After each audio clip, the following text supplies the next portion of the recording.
WKRG News 5 is your local election headquarters. We're just 2 days away from deciding on the new mayor of Mobile. Runoff election day is Tuesday, and for the first time in 20 years, there's no incumbent in the race. WKRG News 5's Peter Albrecht talks with the candidates and breaks down how things could play out in the ballot box.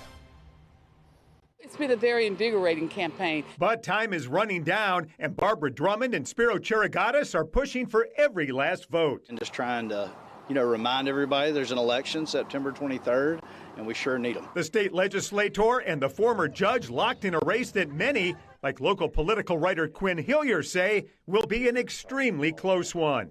Between 2 and 4%, and 51-49, 52-48, something like that. Drummond won the general election with 34% of the vote to Cheriogotis' 28%, a lead of about 2,500 votes. However, look at this.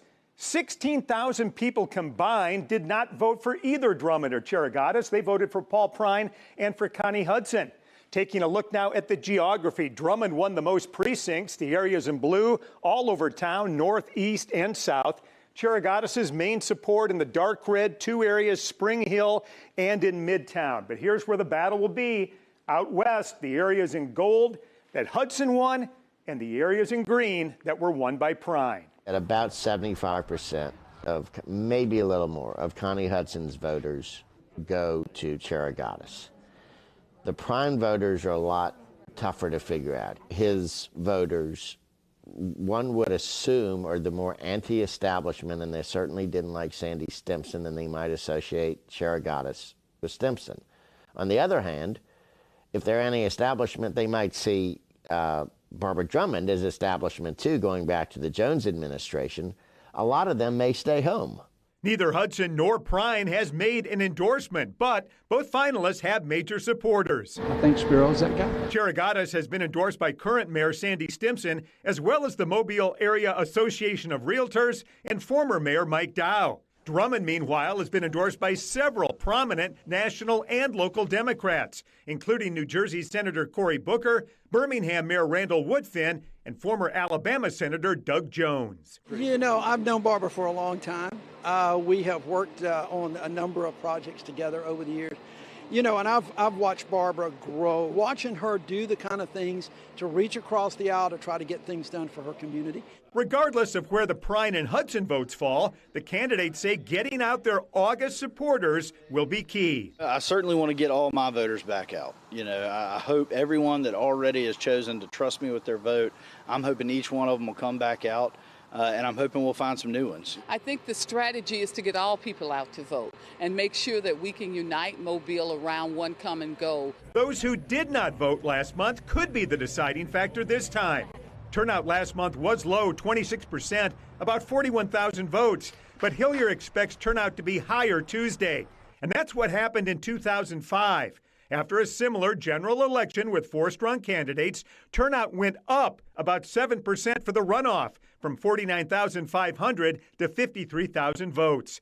And turnout hit 57,000 when Stimpson beat Sam Jones in 2013.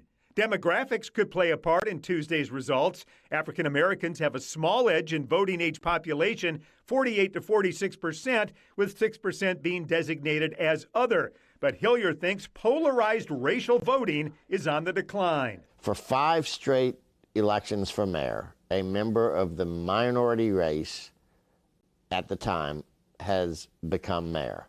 When Sam Jones won twice in a row, both times Mobile was still a white majority city. When Sandy Stimpson won 3 times in a row, all 3 times by then, Mobile was a black majority city. That tells you there is crossover voting. The mayoral election has been extremely clean, with no negative TV ads, and only one questionable mailer that came out this past week from a Democratic PAC labeling Cheriogotis a MAGA loyalist. I believe mayors should stay nonpartisan. Partisanship has nothing to do with fixing a pothole. Partisanship has no place in making sure your trash is picked up on time. So I want to be a mayor for everybody. I had nothing to do with it. I know that they said it came from a Democrat. That may be, but it was not anything in consult with me. Both candidates agree that there are no major issue or platform differences between them. They're appealing to voters based on their qualifications and experience. If you told me to go into a courtroom, I don't have the qualifications to do so. He doesn't have the qualifications to go into an administrative job like the mayor's office. I've been there, I've done it before, not only at the city, but also at the county, and I'm doing it now. A mayor is kind of all jobs.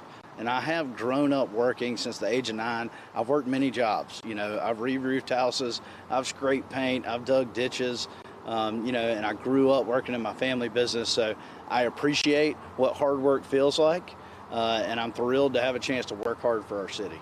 Peter Albrecht, WKRG News 5.